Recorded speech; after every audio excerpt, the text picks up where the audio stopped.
दोपहर के 3 बजे हैं। अस्सलाम वालेकुम। ये रेडियो पाकिस्तान है। शहरियार अहमद से खबरें सुनिए। अहम खबरों का खुलासा। वज़ीर-ए-आज़म ने कहा है कि पाकिस्तान मुल्क को पोलियो से निजात दिलाने के हदफ के हसूल के लिए पुरअज़्म है। वज़ीर ख़ज़ाना ने कहा है कि पाकिस्तान ने बड़े पैमाने पर मौशी इस्तेहकाम हासिल कर लिया है और मुल्की मईशत अपने इक़्तिसादी अहदाफ के हसूल के लिए आगे बढ़ रही है। वज़ीर दाखिला ने मनशियात के खिलाफ कोशिशें तेज़ करने के लिए पाकिस्तान के अज़्म का अयादा किया है। पाकिस्तान और ईरान ने पावर प्लांट्स के ऑपरेशंस और मरम्मत के लिए तवानाई के शोबे में ताउन मजबूत बनाने की अहमियत पर जोर दिया है। फ़ौज के सरबराह ने पाक फ़िज़ाइया की जंगी तैयारियों पर इत्मीनान का इज़हार किया है। दफ्तर खारजा ने 26वीं आईनी तरमीम के हवाले से इंसानी हकूक़ के हाई कमिश्नर के दफ्तर की जानिब से दिए गए बयान को मुस्तरद करते हुए इसे गलत मालूमात और गलत फहमी पर मबनी करार दिया है। और अब इन खबरों की तफसील। वज़ीर-ए-आज़म मोहम्मद शहबाज शरीफ ने कहा है कि हुकूमत पाकिस्तान से पोलियो के खात्मे के लिए भरपूर कोशिशें कर रही है ताकि मुस्तक़बिल में कोई बच्चा इस मूज़ी मर्ज़ का शिकार ना हो। वज़ीर-ए-आज़म ने आज मनाए जाने वाले पोलियो के आलमी दिन के मौके पर अपने पैगाम में कहा है कि हमारे सेहत के अमले, आलमी इदारा सेहत, यूनिसेफ और बिल एंड मिलिंडा गेट्स जैसे बैनुल-अक़वामी शराकतदारों की अनथक मेहनत की बदौलत हमने पोलियो के केसेस की कमी में नुमायाँ कामयाबी हासिल की है। ताहम वज़ीर-ए-आज़म ने कहा कि सिक्योरिटी खदशात, मालूमात की गलत तरसील और दूर दराज इलाकों तक रसाई के चैलेंजेस बरकरार हैं। उन्होंने कहा कि हम आगही फैलाने और पोलियो के ख़ात्मे के अज़्म के लिए मुतहिद हैं, जिससे लाखों बच्चे मुतासिर होते हैं। उन्होंने कहा कि पाकिस्तान इस मिशन में आलमी बरादरी के साथ है। उन्होंने कहा कि हम नेशनल एमरजेंसी एक्शन प्लान के ज़रिए सेहत के बुनियादी ढांचे में बेहतरी, वैक्सीन की फराहमी और गलत मालूमात की रोकथाम कर रहे हैं। उन्होंने कहा कि पाकिस्तान पोलियो से निजात हासिल करने के लिए पुरअज़्म है और हम अपने शहरियों और आलमी शराकतदारों की मदद से ये हदफ हासिल कर लेंगे। वज़ीर ख़ज़ाना मोहम्मद औरंगज़ेब ने कहा है कि पाकिस्तान ने बड़े पैमाने पर मौशी इस्तेहकाम हासिल कर लिया है और हुकूमत की दानिशमंदाना मौशी पॉलिसियों की बदौलत अब मुल्की मईशत अपने इक़्तिसादी अहदाफ के हसूल के लिए आगे बढ़ रही है। उन्होंने AFP के साथ एक इंटरव्यू में मुल्क के हिसाबात जारिया के खसारे और पाकिस्तानी रुपये में इस्तेहकाम पर रोशनी डाली। वज़ीर ख़ज़ाना ने कहा कि रियासती इदारों की निजकारी के साथ साथ पाकिस्तान के IMF के साथ मुआहदे से भी टैक्स बेस में इजाफा हुआ है और मुल्क के बिजली के शोबे में इस्लाहात हुई हैं। वज़ीर दाखिला मोहसिन नकवी ने आज इस्तांबुल इंटरनेशनल एक्सपो के दौरान आज़रबाईजान के वज़ीर दाखिला इस्मत राशिद अलियेव से मुलाकात की। दोनों रहनुमाओं ने पाकिस्तान और आज़रबाईजान के दरमियान दरीना और बरादराना ताल्लुकात को मज़ीद मुस्तहकम करने पर तबादला ख्याल किया। वफाकी वज़ीर मोहसिन नकवी ने आज़रबाईजान की जानिब से हिमायत पर इज़हार तशक्कुर करते हुए इज़ात मनशियात के लिए कोशिशें तेज़ करने के पाकिस्तान के अज़्म का अयादा किया। उन्होंने सरहद पार मनशियात, इंसानी स्मगलिंग जैसे जराइम और दहशत गर्दी से निमटने के लिए मुशतरका ताउन की अहमियत पर जोर दिया। दोनों वज़रा ने इस बात पर इत्तेफाक किया कि दोनों मुल्कों के दरमियान सरहदी अमूर, इंसानी स्मगलिंग की रोकथाम और सिक्योरिटी समेत मुख्तलिफ शोबों में ताउन को फ़रोग़ देने के लिए भरपूर इस्तेदाद मौजूद है। बाद में आज़रबाईजान के वज़ीर मुमलिकत ने नुमाइश में पाकिस्तानी पवेलियन का दौरा किया और पाकिस्तान की टेक्नोलॉजी के शोबे में तरक्की और अशिया की तैयारी की सलाहियतों को सराहा। पाकिस्तान और ईरान ने पावर प्लांट्स की ऑपरेशंस और मरम्मत के लिए तवानाई के शोबे में ताउन मजबूत बनाने की अहमियत पर जोर दिया है। इस सिलसिले में इत्तेफाक राय वज़ीर तवानाई सरदार अवैस लगारी और ईरानी वज़ीर तवानाई अब्बास अली आबादी के दरमियान चीन के शहर किंगजाओ में एक मुलाकात में हुआ। अवैस लगारी ने तिजारत और रवाबित के फ़रोग़ के लिए सरहद पार तवानाई मनसूबों की अहमियत उजागर की। फ़रीक़ैन ने मुस्तक़बिल में ताउन पर तबादला ख्याल किया, जिसमें ख़ास तौर पर बलूचिस्तान के इलाके ग्वादर में बिजली के मनसूबों की तरक्की पर गौर किया गया। नायब वज़ीर-ए-आज़म और वज़ीर ख़ारजा सेनेटर इसहाक़ डार ने मईशत को जदीद बनाने और दौलत मुश्तरका के रुकन ममालिक के दरमियान पैदावार बढ़ाने के लिए डिजिटल बुनियादी ढांचे और इनकलाब पज़ीर टेक्नोलॉजीज़ में सरमायाकारी में इजाफे पर जोर दिया है।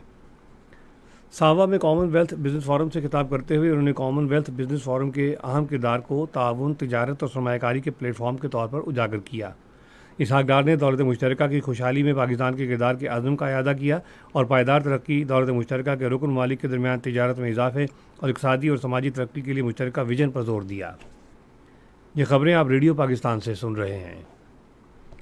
Army chief general Syed Asim Munir نے پاک فضائیہ کی جنگی تیاری اور مختلف جدید اور ترقیاتی پروگراموں میں ہونے والی پیش رفت پر اطمینان کا اظہار کیا ہے۔ انہوں نے یہ بات آج پاک فضائیہ کے ایک آپریشنل ایئر بیس کے دورے کے دوران کہی، جہاں انہوں نے کثیر القومی مشق انڈس شیلڈ 2024 کا مشاہدہ کیا۔ انہوں نے انٹر سروس اشتراک کے اہم کردار پر زور دیا، جو ان کے خیال میں آپریشنل کامیابی کے حصول کے لیے ضروری سمجھا جاتا ہے۔ دفتر خارجہ نے 26ویں آئینی ترمیم کے حوالے سے انسانی حقوق کے ہائی کمشنر کے دفتر کی جانب سے دیے گئے بیان کو مسترد کرتے ہوئے کہا ہے کہ یہ پاکستان میں ہونے والی پیش رفت کے بارے میں غلط معلومات اور غلط فہمی پر مبنی ہے۔ دفتر خارجہ کی ترجمان ممتاز زہرا بلوچ نے آج اسلام آباد میں ہفتہ وار نیوز بریفنگ میں کہا، انسانی حقوق کے ہائی کمشنر کے دفتر نے میڈیا رپورٹس، سوشل میڈیا پوسٹوں اور سیاسی نوعیت کی قیاس آرائی پر مبنی تجزیے کی بنیاد پر غیر ضروری اور غلط نتائج اخذ کیے ہیں۔ امریکہ کی جانب سے تقریباً 24 کمپنیوں کو بلیک لسٹ کرنے کے بارے میں سوال پر ترجمان نے کہا کہ پاکستان سمجھتا ہے کہ کم از کم یہ کارروائی متعصبانہ اور سیاسی عزائم پر مبنی ہے۔ ترجمان نے تصدیق کی کہ وزیراعظم شہباز شریف نے امریکی صدر بائیڈن کو خط لکھا ہے، جس میں انسانی ہمدردی کی بنیاد پر ڈاکٹر عافیہ صدیقی کی رحم کی درخواست پر ہمدردانہ غور کی استدعا کی گئی ہے۔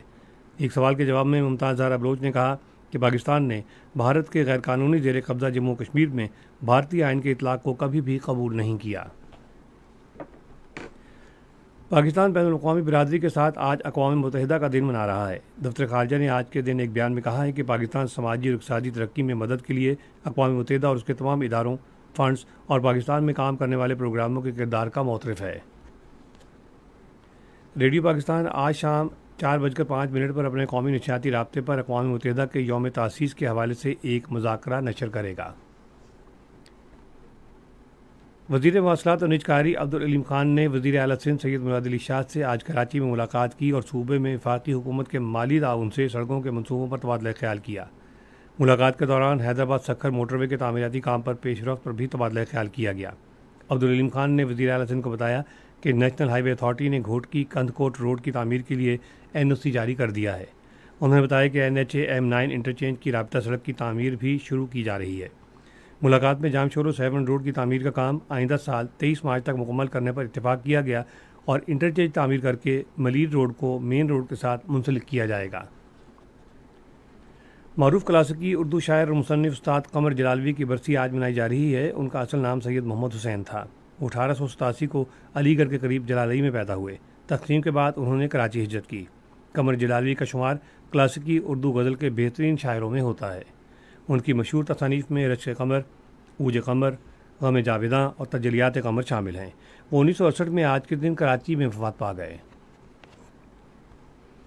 ریڈیو پاکستان دوپہر 3:45 پر اپنے قومی نشریاتی رابطے پر شاعر سید محمد حسین المعروف قمر جلالوی کی برسی کے حوالے سے ایک فیچر پروگرام نشر کرے گا۔ راولپنڈی میں پاکستان اور انگلینڈ کے درمیان تیسرا اور آخری ٹیسٹ میچ کے پہلے دن کے کھیل میں انگلینڈ نے 243 رنز بنائے تھے اور اس کے 8 کھلاڑی آؤٹ ہوئے تھے۔ اس سے قبل انگلینڈ نے ٹاس جیت کر بیٹنگ کا فیصلہ کیا۔ موسم محکمہ موسمیات کی پیشگوئی کے مطابق آئندہ 12 گھنٹے کے دوران ملک کے بیشتر علاقوں میں موسم زیادہ تر خشک رہے گا، تاہم بالائی خیبر پختونخوا اور گلگت بلتستان میں تیز ہوائیں چلنے اور کہیں کہیں گرج چمک کے ساتھ بارش کا امکان ہے۔ آج ریکارڈ کیا گیا بعض بڑے شہروں کا درجہ حرارت۔ اسلام آباد اور Peshawar 30 degree centigrade, Lahore 31، Karachi 38، Quetta 25، Gilgit 23، Murree 20، Muzaffarabad 29، سری نگر 21، جموں 31 اور لیہ 10 ڈگری سینٹی گریڈ رہا۔ اہم خبروں کا خلاصہ ایک مرتبہ پھر سن لیجیے۔ وزیر اعظم نے کہا ہے کہ پاکستان ملک کو پولیو سے نجات دلانے کے ہدف کے حصول کے لیے پرعزم ہے۔ وزیر خزانہ نے کہا ہے کہ پاکستان نے بڑے پیمانے پر معاشی استحکام حاصل کر لیا ہے اور ملکی معیشت اپنے اقتصادی اہداف کے حصول کے لیے آگے بڑھ رہی ہے۔ وزیر داخلہ نے منشیات کے خلاف کوششیں تیز کرنے کے لیے پاکستان کے عزم کا اعادہ کیا ہے۔ پاکستان اور ایران نے پاور پلانٹس کے آپریشن اور مرمت کے لیے توانائی کے شعبے میں تعاون مضبوط بنانے کی اہمیت پر زور دیا ہے۔ فوج کے سربراہ نے پاک فضائیہ کی جنگی تیاریوں پر اطمینان کا اظہار کیا ہے۔ دفتر خارجہ نے 26ویں آئینی ترمیم کے حوالے سے انسانی حقوق کے ہائی کمشنر کے دفتر کی جانب سے دیے گئے بیان کو مسترد کرتے ہوئے اسے غلط معلومات اور غلط فہمی پر مبنی قرار دیا ہے۔ خبریں ختم ہوئیں۔ مزید خبروں اور تجزیوں کے لیے آئیے ہماری ویب سائٹ پر، پتہ ہے radio.pabc.gov.my www.radiopakistan.gov.pk اور فیس بک کے link radio Pakistan news official پر براہ راست ویڈیو اسٹریمنگ بھی ملاحظہ کیجیے۔